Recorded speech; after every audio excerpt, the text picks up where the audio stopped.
Welcome in to another episode of the Barnes on Bama podcast. I'm your host, Owen Barnes, and we have a lot to discuss. First things first, we have an announcement to talk about. Then we will get right into transfer portal news as it relates to college basketball.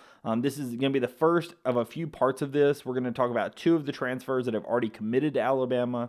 Then we will talk about what I'm hearing, and then finally we will get out of here. But first things first, we have to talk about the important thing. And the important thing that I have to announce, and I've teased it on Twitter a few times, but I have officially signed a partnership for this podcast with Believe. Believe is a sports and just a podcast hosting platform company that has reached out to me and they've wanted to partner as it relates to the podcast.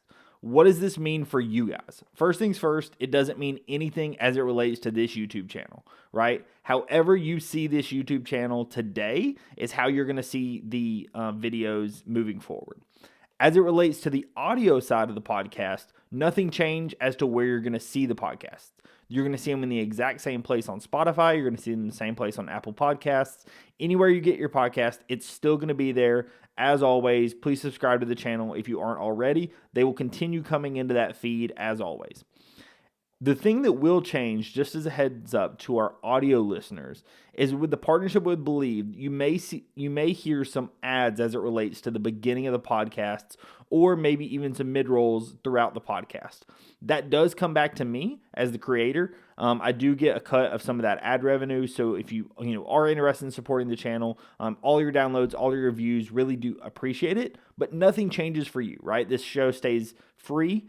Nothing to you guys, and I'm going to keep doing the show as always, at least once per week. I know here in the off season, we typically try to go to once per week, but during the season, twice per week is not uncommon. And anytime anything major happens around the university, I try to do my best to cover it. The really important thing about this is what this also is going to allow me to do is this is going to give me some additional validity in, what this is doing, right? It's because of the viewers, because of you guys, because of the listeners to this show that allowed me to get this partnership. I was approached by them and they reached out and, saw what, viewership and what I was getting and the kind of what I was doing off the ground and wanted to partner for this show. So it's because of you guys, right? And what this is going to allow me is this also is going to give me the validity of, hey, people are seeing what this show is doing. So as it relates to additional people that I want to bring on the show, because that is something that I have not done a ton here recently, but I would like to do, bring on some reporters, bring on some other people, potentially they in their network of podcasts, they have a ton of shows of other teams. So potentially, before Alabama plays LSU, bring on somebody for the that's an LSU guy to talk about it, right? That's something that I would love to do. So that's something I may be able to do, especially as a part of this, right? So I'm really excited to be able to partner with Believe. Like I said, as it relates to you, the viewer and listener, nothing changes. Exactly where you get your podcast and audio is going to be the exact same as it always has been. The only thing that might change is that you may have an ad at the beginning. And as I said, those ads do come back and help support me, the creator. Just a heads up, also, as it relates to the video side of things, the one thing that is going to change, and it's something that I've been contemplating with for a while, but the video is going to stay exclusively on YouTube. As a part of this, it's just a little easier if I move to video only on YouTube and have Spotify and Apple only be the audio. It has to do with how all the reporting works, and it's just a little easier and a little more clean for me. So just a heads up, if you are currently today watching the video on Spotify, those episodes are going to change to audio only. Just a heads up, I do know some people may watch the video as it relates to on Spotify. If you're still curious in the videos, hop over to YouTube. That's going to stay exactly as it has been. Nothing will change as it relates to the YouTube channel, as well as the upload schedule. For those of you that are aware, I try to upload. Most of these podcasts come out around 9 a.m. so that you can watch them throughout the day. And then if I have clips, I usually put them out in, every 2 hours or so thereafter. In case you don't want to catch the entire video, you can at least catch some of the clips that may be the most important part of that podcast. So just wanted to announce this at the top. I'm super excited to be able to partner with them. As I said, if it wasn't for the viewers and wasn't for everybody watching this, I wouldn't have had this opportunity. So I really do appreciate all of you for the support. As always, subscribe to the channel. Follow me over on any podcast platform of choice. As I said, this is going to stay in the exact same podcast area that it always has been. So my feed will be exactly where it is. The new episodes coming through Believe are going to be uploaded in the exact same place as always. So please subscribe to the channel if you have not already. So, with the partnership and announcement out of the way, I wanted to talk a little bit more about the Alabama basketball team. Obviously, a ton of you guys, have subscribed to this channel because of that. We will talk about football. I don't want anybody who subscribed to this talking about football upset about. But just a heads up, because the basketball team has had a few transfers commit here recently, we are going to have a couple of episodes here in May about transfers. So this is the first one in that series talking about some of the transfers that have already committed. As of today, at this recording, Alabama has 4 transfers that have committed. As I said, we're going to talk about the 2 that have happened or 2 that I think are going to be potential starters, and some of the more recent ones here at the top, and then we will kind of move forward as Alabama continues to get more and more guys. Then I will be able to have a podcast talking about them as well. So, as I said, we will have some episodes talking about the football team as well. Just a heads up, those are coming. I don't want you to fret. So, the guys we're going to talk about today are Taylor Bowen from Florida State and Jalil Bethia from Miami. So first things first, we'll talk about Taylor Bowen. Bowen, and something you're going to realize when you look at who Alabama has both re-signed from a team perspective, right? The guys we were retaining and the guys we're bringing in. A huge thing that Alabama's worried about is length, right? It was something that you saw Alabama concerned about in that Duke game. I talked about it at length in the recap of that Alabama-Duke game, how long Duke was, how much they were able to really cause us issues in both the front and back court, right? Having guys with the extreme length that they had definitely caused us some issues. Alabama was long in the front court last season, but the back court definitely struggled. It's something that you will see over and over and over again with this season. You're seeing much longer guys that Alabama's recruiting, and a lot of that has to do with it really feels like Alabama's prioritizing defense. I know both of these guys are very good offensive options, but it does feel like Alabama is trying to prioritize length to be able to be better on the defensive end, but with the notion that Nate Oates has been a very, very good offensive coach his entire time in college, and that he could probably get the offensive output out of his guys, right? Which I'm more than happy to see, right? I do like that Alabama's prioritizing defense as it relates to that. It does feel like if we worry a little bit more about the defense, the offense still can follow. Again, Alabama has a style in which I think offensive players thrive, and so it does continue to be super successful. So, first things first, you got Taylor Bowen. Big thing, he's 6'10", right?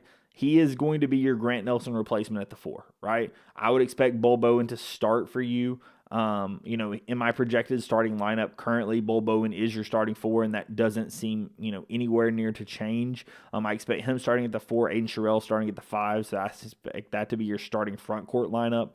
The thing that Bowen brings you is a real defensive ability, right? He's somebody that was second in the ACC in block percentage. He was 69th in the country in block percentage at, just over 7% this year.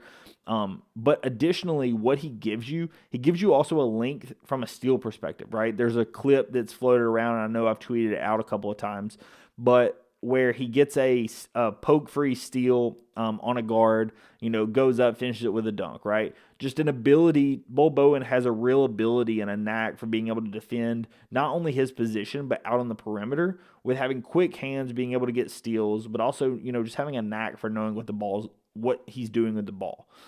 The other thing, and obviously the reason why Alabama was super high on this guy, it really came down to Alabama and Kentucky before we got his commitment. And the reason why most people were after him is Bowen was the number 1 3-point shooter in all the ACC in conference play. He shot over 47% from 3 in conference play.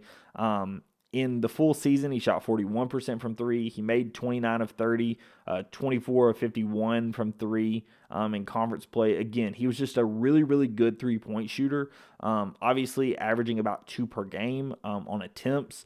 But it's just a standpoint of Bowen being able to stretch the floor, also having that 6'10", really long wingspan, at 205, right? He's somebody that can really defend his position really well, as well as defend on switches out on the perimeter. It's a guy that really does everything that Alabama wants to do, right? When you hear Nate Oates talk about what his vision for Alabama basketball and for his system is guys who can pass, dribble, and shoot at every position, right?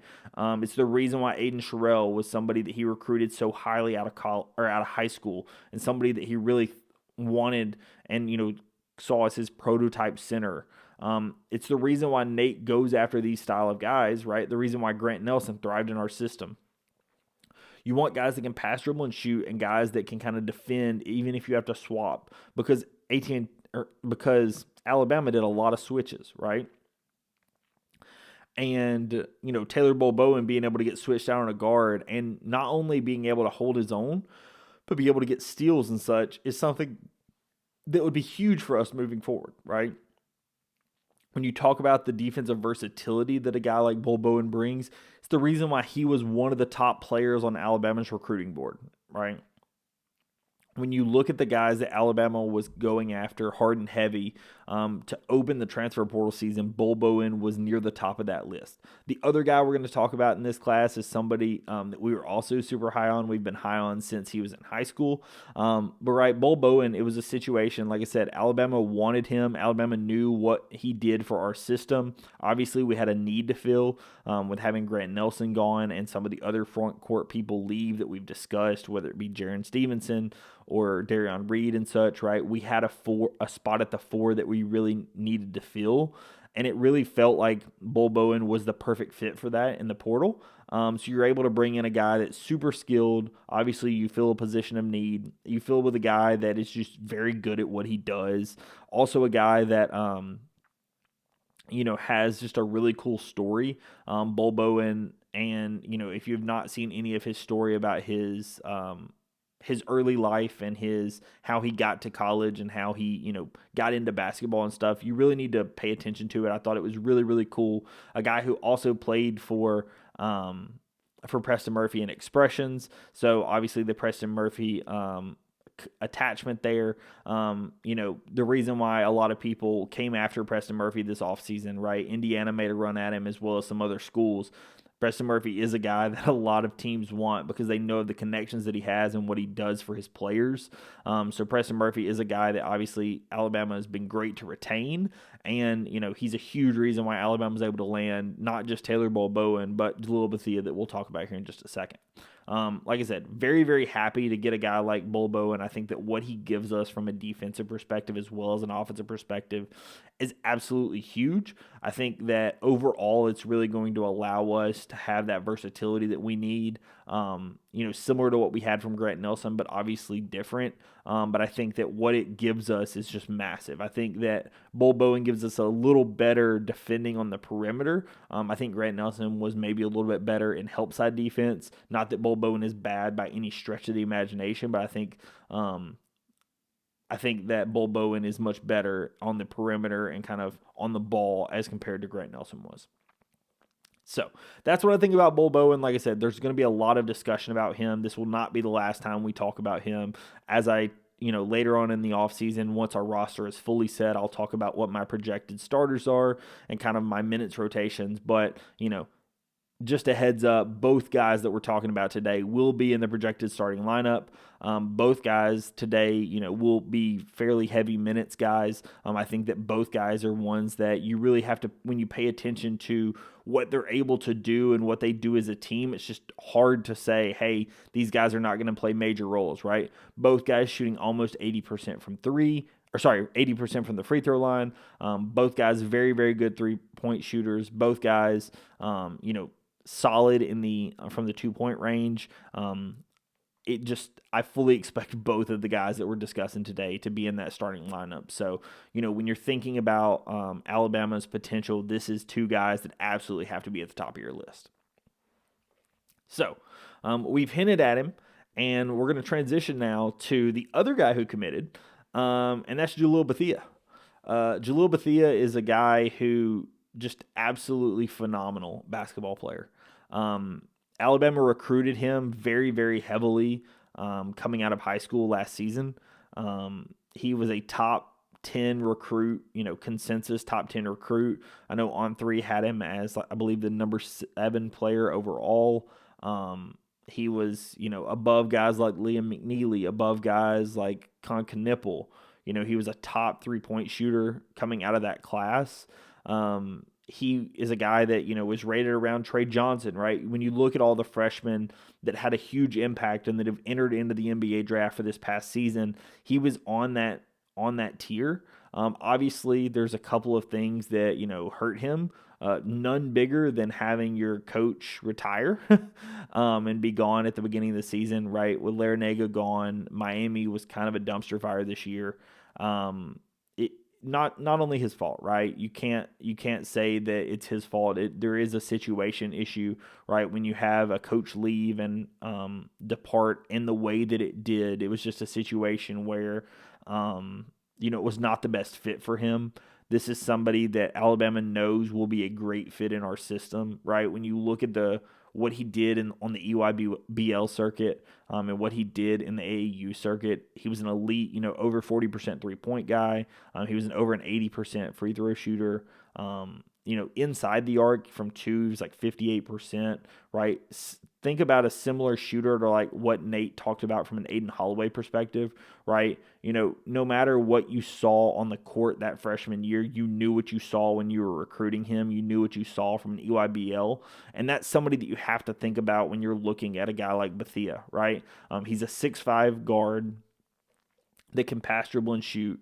Was one of the best 3-point shooters and best shooters just overall in that entire class, right? And there's a ton of elite shooters that were in that class. So that speaks very highly to how good Bethia is. He's a guy that, in my opinion, if he was in our system last season, probably is a one and done, right? If he had a better circumstance than his coach leaving at Miami, right, I think he's a one and done. I'm not just saying that to Alabama's system. I think if he was in a better system, he probably would have been a one and done because he is the prototype of what the NBA is looking for, right? A 6'5" guy, a good guard that can shoot, that can kind of create on his own. That has, the ability to be a good defender, right? His offensive game is a bit ahead of his defensive game, at least today, but, is somebody that can be a good defender in time, but a guy that's just elite with the basketball and elite shooting the basketball. It's obviously somebody that's a perfect fit for Alabama's system, right? When you look at who Alabama's recruiting and who the NBA would be looking for, both of these guys are perfect examples, right? Bull Bowen and Bethia, both guys that make sense that if they have NBA aspirations, their body and their stereotype for what they are is absolutely perfect, right? And when you look at who Nate Oates recruits, he's looking for NBA athletes, right? He's looking for NBA players. That is a huge piece of how Alabama constructs its roster because of the system we play, right? We've talked about how some NBA systems even talk about Alabama as like, oh, this 31st NBA team, right?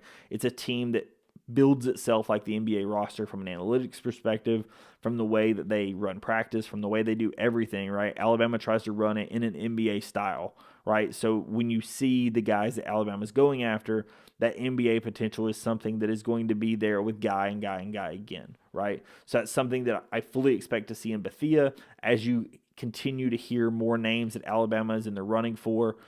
Like, for example, Cedric Coward. We'll talk about him later. But a guy that Alabama, is in the final 2 for between Alabama and Duke, but also going through the NBA draft process. That's what Alabama's looking for, right? Guys that are looking to get to the league.